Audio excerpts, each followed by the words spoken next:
عثمان بن طلحہ الحجبی رضی اللہ عنہ و ارضا. اللہ کے نبی علیہ السلام مکے میں تھے نا.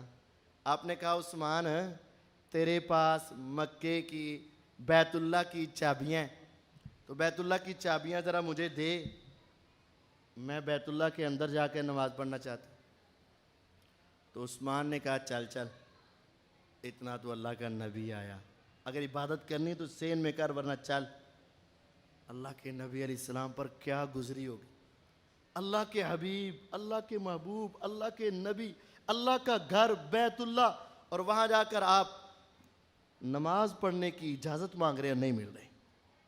اور پھر ایک وقت آیا تھا نا، مکہ فتح ہوا تھا نا، آپ بیت اللہ کے پاس پہنچے تھے نا، آپ نے کہا کہاں ہے عثمان، بلایا جائے.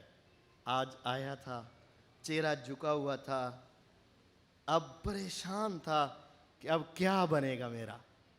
ایک وقت میں اس نے مجھ سے مانگی تھی، میں نے نہیں دی تھی، لیکن آج وہ مانگ رہے ہیں، دینی پڑیں گی. چابی دے عثمان. چابیاں ایسے کر کے آپ کو پکڑا دی. نبی علیہ السلام اندر گئے، علی رضی اللہ عنہ گئے، سارے بت توڑے، اپنے کندھوں پہ چڑھا چڑھا کے توڑے، سب کچھ توڑے. تو علی رضی اللہ عنہ اندر بلا کے کہتے ہیں اے اللہ کے نبی علیہ السلام، اب یہ چابیاں ہمیں دے دیں، اب ہمیں آپ بیت اللہ کی نگرانی دے دیں، صفائی ستھرائی کا معاملہ دے دیں. آپ کے چچا زاد بھی ہیں، آپ کے داماد بھی ہیں، آپ کے عظیم صحابی بھی ہیں، جرنیل بھی ہیں، سپہ سالار بھی ہیں، سب کچھ ہے. آپ نے سنی انسنی کر دی، دوبارہ کہا سنی انسنی کر دی، تیسری مرتبہ کہا پھر سنی انسنی کر دی. دروازے پر پہنچے، کہا کہاں ہے عثمان بن طلحہ، کہاں ہے. اب وہ پھر پریشان کہ شاید ابھی مجھ سے انتقام کا جذبہ بڑک اٹھا ہوگا، اندر جا کے کوئی مشورہ ہوا ہوگا. کعبے کے رب کی قسم، آپ نے اپنی جان کے دشمن اور آپ نے اپنے سے انتقام لینے والوں کے سامنے کھڑا کر کے آپ نے فرمایا عثمان یہ چابی پکڑ لو، اور یہ چابی صرف تیرے پاس ہی نہیں، قیامت تک جب تک بیت اللہ ہے نگرانی تیری نسلوں کے اندر جاری رہے. آج ہمارے اندر انتقام ہے.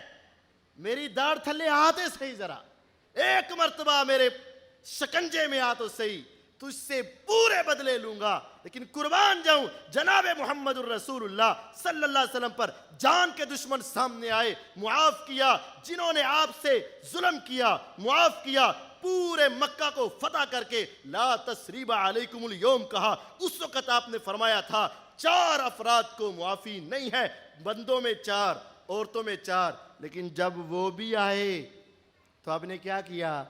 معاف کیا. وحشی آئے، کلمہ پڑھایا، آقا میں وحشی ہوں. فرمایا بتا تو نے میرے چچا کو کیسے قتل کیا تھا؟ بتایا. فرمایا وحشی تیرا اسلام قبول ہے، لیکن بس میرے سامنے نہ آیا کر، مجھے چچا یاد آ جاتے. یہ نہیں کہا تو نے میرے چچا کے کان کاٹے، تو نے میرے چچا سے ظلم کیا، آج تیرے ساتھ بھی وہ ظلم نہیں. ہندا بھی آئی تھی، آپ نے اس کو بھی معاف کر دیا. وہ سب اب جنتوں میں پہنچ چکے، سارے جنتوں کے مہمان. یہ میرے نبی علیہ السلام کا رویہ، مسلمان کافر اپنے پرائے ہر ایک سے اخلاق. حتیٰ کہ اللہ کے نبی علیہ السلام نے اپنی بیٹیوں کے قاتلوں کو بھی معاف کر دیا تھا. آپ کی بیٹی زینب رضی اللہ عنہا کو ایک ظالم نے مارا تھا، حبار بن اسود اس کا نام تھا. پھر بعد میں مسلمان ہو گئے، آپ نے ان کو بھی معاف کر دیا. صفوان بن امیہ کو بھی معاف کر دیا. سب کو معاف کر کے یہ ہمیں پیغام دیا دشمنی کتنی بھی ہو لیکن میرا رویہ یہ ہے کہ بالآخر معافی.